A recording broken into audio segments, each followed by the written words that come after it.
Bien, bueno, pues vamos a continuar con nuestra siguiente clase de jurisprudencia en materia internacional, retomando varios cuestionamientos que analizamos la clase anterior respecto de por qué México tiene que ser juzgado por otro país a nivel internacional.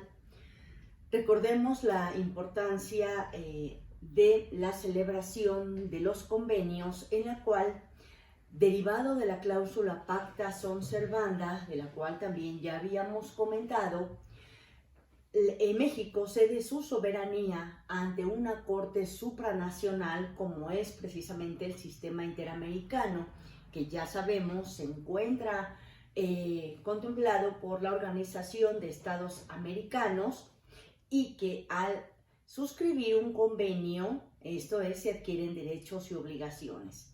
Recordemos que en la cláusula pacta sunt servanda, lo pactado obliga.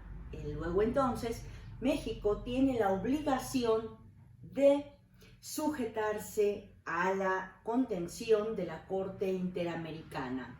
Recordemos que el sistema interamericano está contemplado por la Corte Interamericana de Derechos Humanos y la Comisión Interamericana de Derechos Humanos, que evidentemente los países que no solo suscriban ese convenio tendrán que sujetarse y apegar sus actos de autoridad a lo que prevé la Convención Americana sobre Derechos Humanos. También comentamos cuándo fue la firma de ese tratado que México realizó con el sistema interamericano, pero la fecha que nos interesa, porque la suscripción solo da una opción consultiva, esto es, las resoluciones que emita la Corte en las cuales México no haya sido parte y no haya aceptado una competencia contenciosa son orientadoras. Luego entonces, para que podamos ser juzgados como país por ese órgano supranacional, debimos haber ratificado ese tratado, lo cual, tratándose de la Convención Americana sobre Derechos Humanos, recordemos que fue el 16 de diciembre de 1998.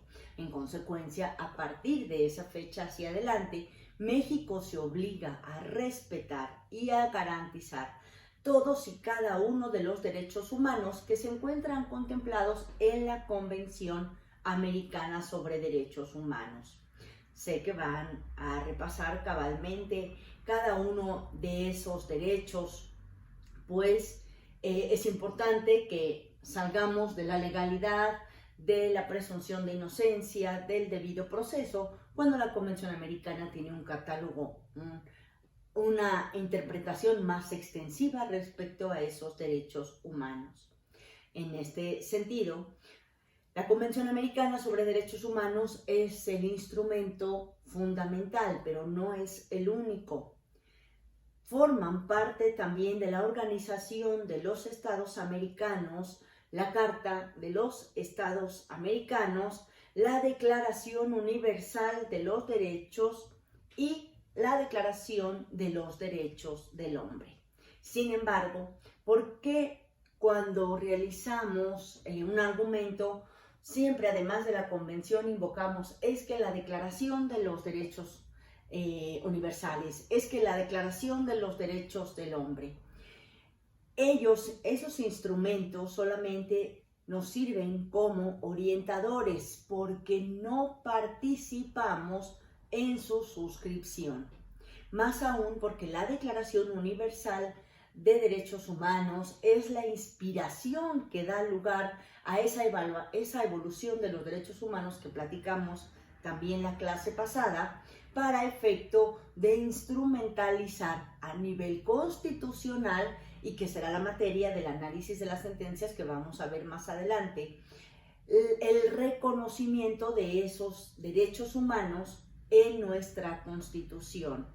Recuerden que esos derechos humanos son universales. Universales porque aplican para todas las personas. No podemos distinguir México sí, Colombia no, Chile sí.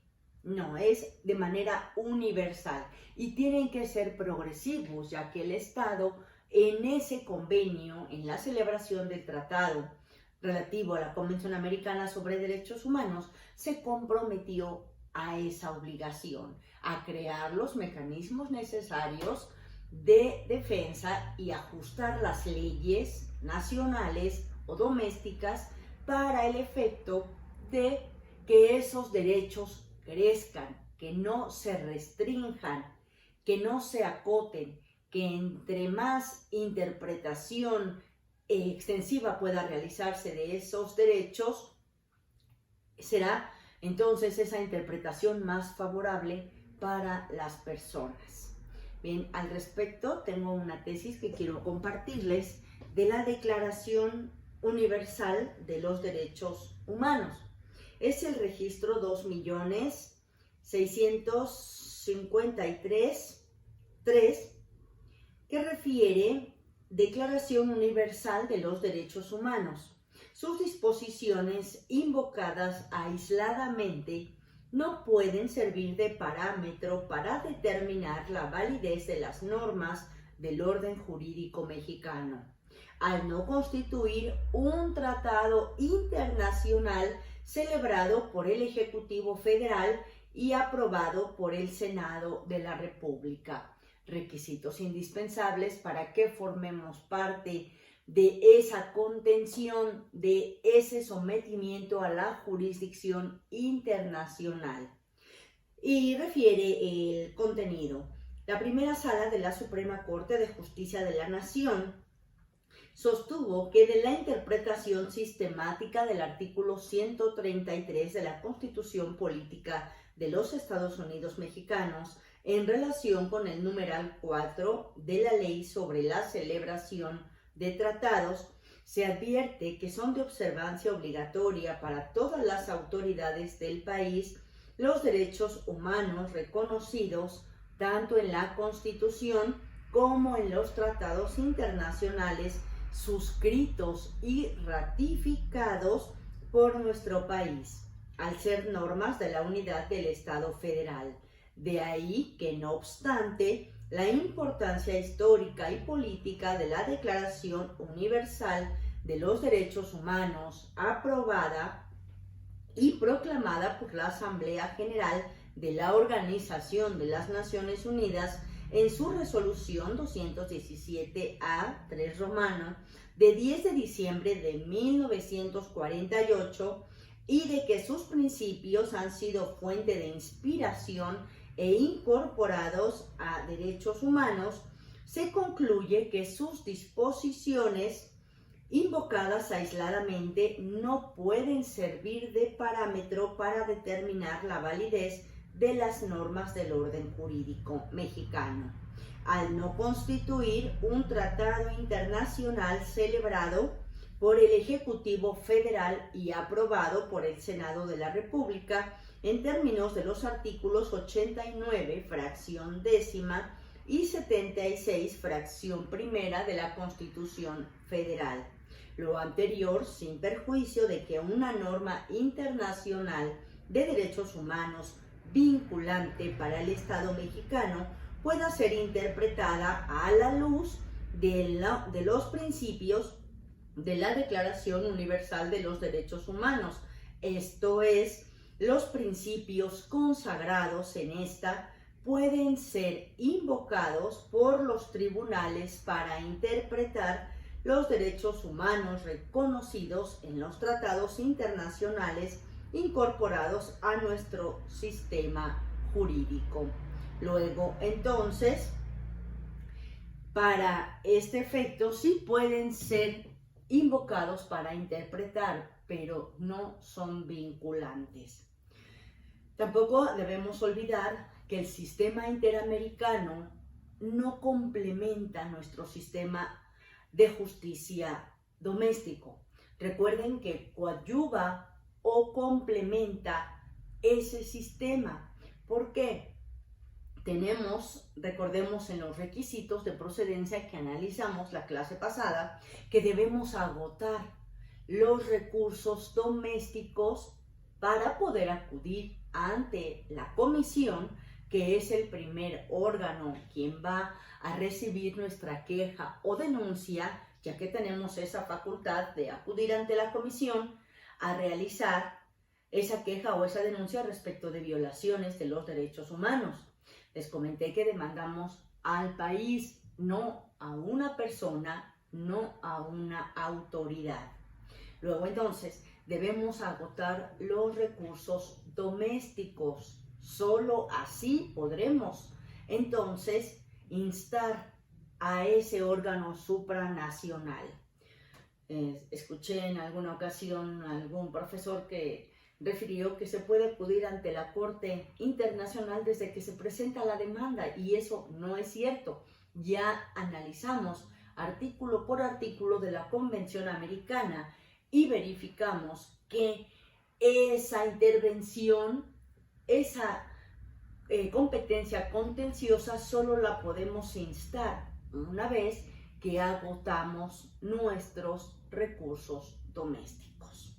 Bien, en este sentido, ¿cómo podríamos definir a la Corte Internacional o a la Corte Interamericana sobre Derechos Humanos? Pues no es otra cosa que un tribunal jurisdiccional de índole internacional que tiene como finalidad respetar y garantizar los derechos humanos reconocidos en la Constitución del Estado parte y la Convención Americana sobre Derechos Humanos respecto de estados que sean parte por haber así aceptado esa competencia contenciosa.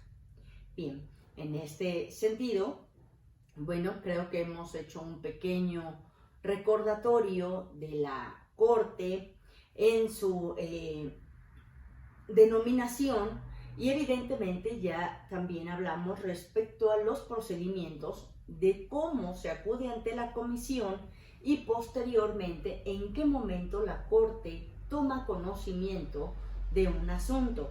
El informe que la comisión realiza al Estado parte, del cual dijimos que no establece la convención un plazo, sin embargo, el reglamento que revisamos en algunos cuantos artículos establece que pueden ser 3 meses o la temporalidad que la comisión le conceda al Estado parte para que proponga soluciones si es de índole amistosa o bien realice las excepciones correspondientes.